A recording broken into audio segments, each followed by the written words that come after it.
मंत्री योगंधरायण अदृश्य रूप से उदयन के पास आता है और वासवदत्ता के अपहरण की विस्तृत योजना प्रस्तुत करता है ताकि चंड महासेन का मान भंग हो और उदयन की दुर्बलता का अपवाद ना हो।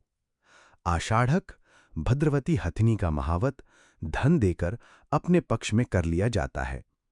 प्रमुख महावतों को मद्य पिलाकर बेसुध कर दिया जाता है। उदयन, वासवदत्ता, वसंतक और कांचनमाला भद्रवती पर सवार होकर उज्जैनी से भाग निकलते हैं। द्वारपाल, बीरबाहु और तालभट्ट मारे जाते हैं। पीछा और पलायन। चंड महासेन को भागने की खबर मिलती है। राजकुमार पालक नडागिरी हाथी पर सवार होकर पीछा करता है, लेकिन नडागिरी भद्रवती पर प्रहार नहीं करता। राजकुमार गोपालक पालक को वापस बुला लेता है। भद्रवती की मृत्यु और आकाशवाणी। 63 योजन की यात्रा के बाद भद्रवती प्यास के कारण विंध्यारण्य में मर जाती है। उदयन एक आकाशवाणी सुनता है जिसमें पता चलता है कि भद्रवती मायावती नाम की विद्याधरी थी जो शाप के कारण हथनी बनी थी, और वासवदत्ता भी शाप के कारण मनुष्य रूप में पृथ्वी पर अवतरित हुई है। पुलिंदक और रमणवांस से मिलन।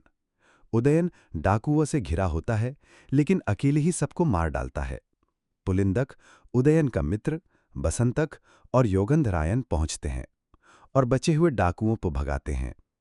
उदयन और वासवदत्ता पुलिंदक के ग्राम में रात बिताते हैं। प्रधान सेनापति रुमणवान भी अपनी सेना के साथ वहां पहुंचता है। चंड महासेन का संदेश। योगंधरायण का मित्र एक बनिया उज्जैनी से आता है और बताता है कि चंड महासेन उदयन को जामाता के रूप में स्वीकार करके प्रसन्न है और उसने एक संदेशवाहक प्रतिहार भेजा है। वासवदत्ता इस समाचार को सुनकर लज्जित और उत्सुक होती है।